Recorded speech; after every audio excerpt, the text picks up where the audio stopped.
ઓરસંગ સંદેશ ન્યૂઝમાં આપનું સ્વાગત છે। નસવાડી ખાતે ડુંગર વિસ્તારમાં નિશાના ગામની 24 વર્ષની યુવતીએ ઝેર પીધું।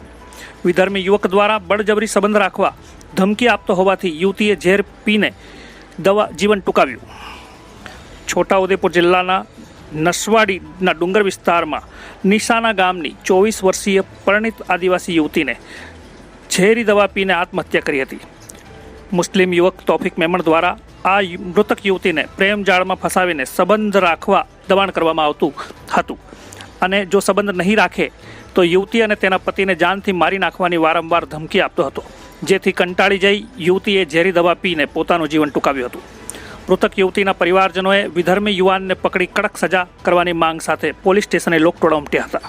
પોલીસે વિધર્મી યુવાનની ધરપકડ કરી વધુ કાર્યવાહી હાથ ધરી છે। 24 વર્ષીય પરિણીત આદિવાસી યુવતીને મુસ્લિમ યુવક દ્વારા પ્રેમ જાળમાં ફસાવી વારંવાર સંબંધ રાખવા દબાણ કરવામાં આવતા યુવતીએ આત્મઘાત કરતા પંથકની પ્રજામાં ભારે રોષની લાગણી ફેલાઈ છે।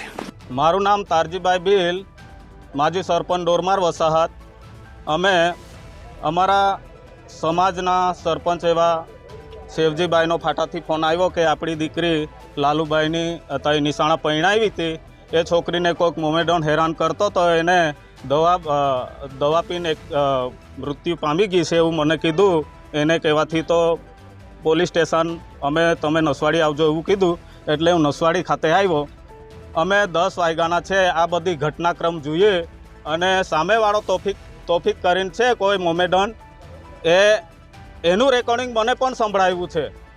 એનું રેકોર્ડિંગ હું સાંભળ્યું છે પોતે કે જો સુનિલ કરીને પેલો નામ છે, અમારો જમાઈ થાય છે પેલા લાલુભાઈનો, તો એને કહે કે તારી જે વહુ છે એ મેં રાખવાનો છે, તને કેટલા પૈસા જોઈએ છે એવું બી ચોખ્ખું રેકોર્ડિંગમાં કહે છે। તો આ લોકો આ હાલ સુધી અમારું પોલીસવાળાએ નિવેદન એ છોકરીનો પિતા કહે છે અને પેલો એ જે મરનાર વ્યક્તિ છે એનું એ માણસ જે નિવેદન આપે એ સ્વીકારતા નથી। આવું ના થાય, ફલાણું ના થાય એવું જ કર્યા કરે છે અને હમણાં સુધી FRI હાલ ફાડી નથી। અમે 10 વાગ્યાના છે।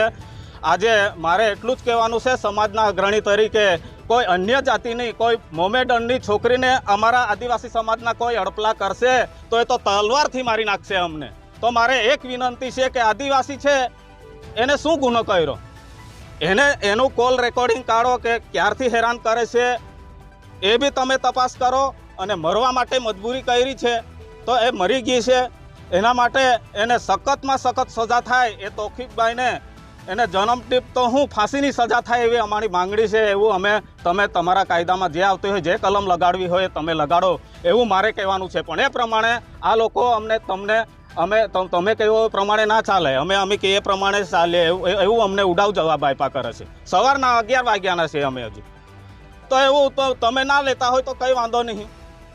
જે મરનાર વ્યક્તિ તો મરી ગઈ છે, પણ કયા બાબતે આ શું છે તમે આખું વ્યવસ્થિત નિવેદન લઈને તપાસણી કરીને પછી એને સામે એનું વ્યક્તિ છે કે શું કરવા તમે આ બાબત તમે કરો છો કે પેલા પાસે મારે રાખવાની છે, એને મારે રાખવાની। હવે અમારી દીકરી કોઈક અન્યને પરણાવી હોય તો એ કેવી રીતના રાખે પેલી બાજુ એ મોમેડન?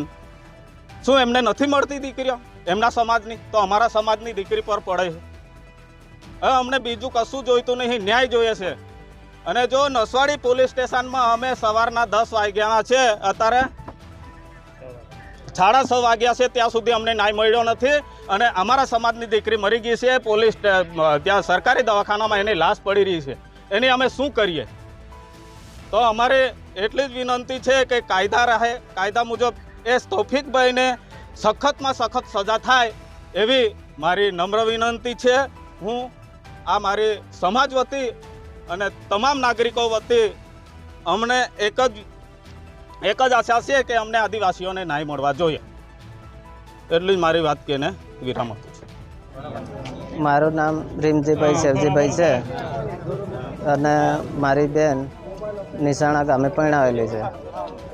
તો સાંજે 10:30 વાગ્યાની આસપાસ ફોન આવ્યો હતો અમારા જમાઈનો કે તમારી બેન કે તોફિક નામના માણસ સાથે વાત કરે છે, વાત કરતાં પકડાયેલી છે, તો તમારી બેનને સમજાવો। તો મારા કાકાને ફોન આપ્યો અને મારા કાકાએ વાત કરી છોકરી જોડે, ઉર્મિલા જોડે, તો કે ઉર્મિલાએ કાકાને એવું કીધું કે તફીક નામનો માણસ તો મને રહેવા ના આવે, મારી જોડે ના રહે તો તને અને સુનિલને બંનેને મારી નાખીશ એવું કહીને સાંજે 10:30 વાગ્યાની આસપાસ ફોન આવ્યો તે વખતે કીધું.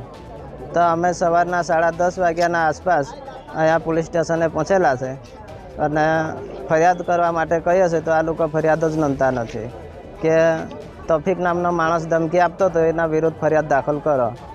પણ પોલીસ સ્ટેશનવાળા પોલીસ સ્ટેશનમાં એવું કહે છે કે એમના નામ પર ફરિયાદ દાખલ થાય નહીં. તો અમારી માંગણી એવી છે કે તફીક વિરુદ્ધ ફરિયાદ દાખલ થાય અને એના પર કાયદેસરના પગલાં લેવા જોઈએ. રીમજીભાઈ સેવજીભાઈ. મારી છોકરી નિશાણા પહેરાવી હતી, તો છોકરીનું કીધું કે પેલો સુનિલનો ફોન આવ્યો, જમાઈનો ફોન આવ્યો. જમાઈએ કીધું કે તમારી છોકરીને જરા કહું કે આવું ને આવું થયું છે. તો છોકરીને કીધું કે બેટા આવું શું કામ કરો છો, આવું બધું પપ્પા મને આવું કહે છે કે અને ધમકી આલીને મને મારી નાખવા કહે છે બેને. તો મેં કહી દીધું મારી તેની કરતાં ટોપિક કરીને નામ છે એમ, આપણે તો ખ્યાલ નથી, અમને જોયા બી નથી, પણ ટોપિક કરીને નામ છે એ વ્યક્તિ શું કહે છે કે તમને બેવને મારી નાખે ના, મારી જોડે સંબંધ ના થાય તો તમને બેવને મારી નાખે એવું કીધું છોકરીને.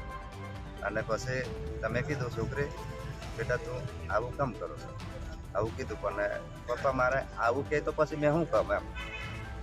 પછી ને એ કહે છે કે તો પછી મેં પહેલાં એ કીધું કે આવું ને આવું થાય છે તો પછી મારી જોડે સંબંધ ના બાંધે તો પછી તમને મારી નાખે, ગમે તે રીતે મારી નાખે. તમારી છોકરીએ શું પગલું ભર્યું પછી? મારી છોકરીએ પછી હું હવે આત્મહત્યા કરી. તો હાલ તમે પોલીસ સ્ટેશન આવ્યા છો? પોલીસ સ્ટેશને આવ્યા છે પણ અત્યાર સુધી કોઈ નિરાકરણ આવતો નથી. પોલીસ શું જવાબ આપે છે? પોલીસે તો આમ હારું એમ કર્યા કરે છે પણ અત્યાર સુધીને કોઈ કહેવાય નથી કહેતા. તમે પોલીસ સ્ટેશન ક્યારથી આવેલા? અમે 10:30 સવારના? હા, સવારના 10:30. તમારી શું માંગ છે? અમારી માંગ છે તો પહેલા આરોપી તો એમના ઉપર તો ફરિયાદ દાખલ નહીં, અમે કહીએ આવી રીતે તો એ કરતા જ નથી. તો પછી એને આ સુનિલ છે અમારા જમાઈ, એની ઉપર આવશે એવું કહે છે. તો પછી અમારે શું કરવાનું? એ તો નિર્દોષ છે. શું નામ તમારું? લાલુભાઈ.